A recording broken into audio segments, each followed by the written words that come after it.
हम आगे का ग्रामर देखेंगे। ग्रामर में फर्स्ट टॉपिक है वाक्य शुद्ध कीजिए। वाक्य शुद्ध कीजिए का अर्थ है वाक्य को सही करना। यह वाक्यांश हिंदी व्याकरण में एक वाक्य को सही करने या फिर मौजूद अशुद्धियों को ठीक करने की प्रक्रिया को संदर्भित करता है। जैसे कि दिए गए वाक्यों में व्याकरण, वर्तनी या वाक्य रचना संबंधी अशुद्धियों को पहचान कर उन्हें ठीक करते हैं। जैसे कि एग्जाम्पल, सुजान एक पक्का कुआ बनवाया। इस वाक्य को शुद्ध करने के लिए हमें क्या चेंज करना पड़ेगा? सुजान ने एक पक्का कुआ बनवाया। मुझसे कल बहुत बड़ा भूल हुआ। वाक्य शुद्ध करने के लिए हमें लिखना पड़ेगा मुझसे कल बहुत बड़ी भूल हुई। उसके हाथ कांप रही थी। वाक्य शुद्ध करने के लिए उसके हाथ बहुत कांप रहे थे। नेक्स्ट में है कारक। कोष्टक में दिए गए कारक चिन्हों से इस स्थान की पूर्ति कीजिए। फर्स्ट एग्जाम्पल, चैत डैश महीना था, तो इधर कारक आएगा का। चैत का महीना था, ये संबंध कारक है। जो खर्च करता है उसी डैश देता है, उसी को देता है, कर्म कारक आएगा।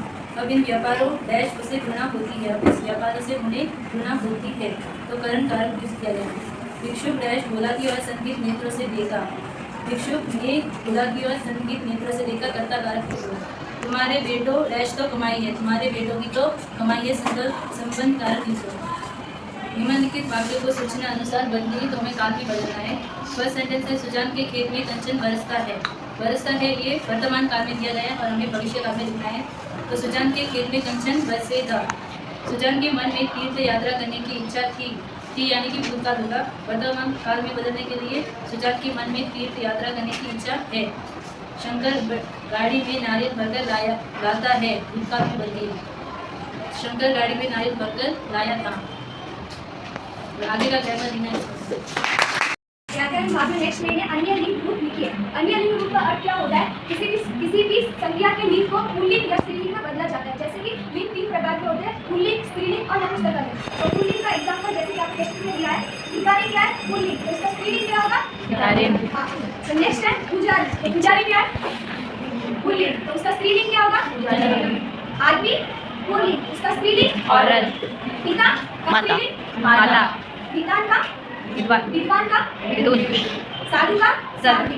भगवान का भगवती, स्त्री का पुरुष। तो ये है हमारा लिंग। और नेक्स्ट में है अन्य वचन रूप। अन्य वचन रूप का अर्थ क्या होता है? इसको किसी भी शब्द को एक वचन और बहुवचन में के अलावा एक विशिष्ट या औपचारिक रूप को दर्शाने के लिए किया जाता है। इसमें कुछ शब्द ऐसे भी होते हैं जिनकी मीनिंग सेम रहती है, जैसे कि घर, भिक्षुक, भिक्षु। और एक वचन क्या है? एक वस्तु। एक से अधिक वस्तु होती है, उसे क्या बोलते हैं? बहुवचन। जैसे कि लड़का एक वचन, लड़के बहुवचन।